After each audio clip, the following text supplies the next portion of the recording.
Hi mense, is weer Lorenzo hier. Ek hoop het gaat goed met julle. Ek is net hier om vir julle weer te remind van die love good side aso. Mense, ons het zoiets nodig, jaken van ons. Môre gaan die petrol op, julle weet daarvan. Vir die tweede keer in die jaar. En ons gaat R25 'n liter betaal vir 'n bietjie petrol. Gaan ons salaris dit kan hou.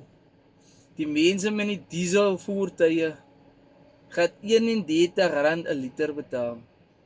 Hoe kan jou salaris vir dit wil hou? En boonop dit, julle ken mos nou al die resitasie. As die petrol opgaan, dan gaan die kos ook op. En al die besighede gaan sommer op. Because die rede daarvoor is, elke company wat 'n transport gebruik, moet nou meer geld uitgee vir diesel en vir petrol. So which means, dis hoekom die kosse moet opgaan om daai weer te cover wat hulle uitgee by die petrol en die diesel.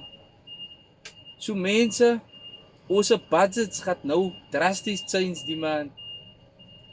Ons sal nou moet koppe bymekaar sit. Ons sal moet ons budget moet uitreken, jong. Gaan ons 9 to 5 salaris, gaan dit maak, jong, vir die maand. Gaan ons kan uitkom. Van julle mense het nou al verhoging gekry vroeg in die jaar. Daar's van die mense wat middel van die jaar ook kry. Ek is een van hulle. Ek kry eers Augustus maand verhoging. En ek kan dit al klaar voel al. Verstaan, met die eerste petrol increase. Ek voel dit. Volgende maand gaan ek dit weer voel, soos die petrol nou opgaan môre. Maar gelukkig het ek daarom die ekstra inkomste. Verstaan julle? Is nie baie nie, maar dit help op plekke waar dit moet help.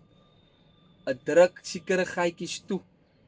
So mense, as julle belangstel in 'n ekstra inkomste, laat weet vir my in die comments, of vat my nommer in my bio, en dan vertel ek jou meer van die compensation plan wat ons het, van die side aso wat vir jou weekliks kan betaal en maandeliks.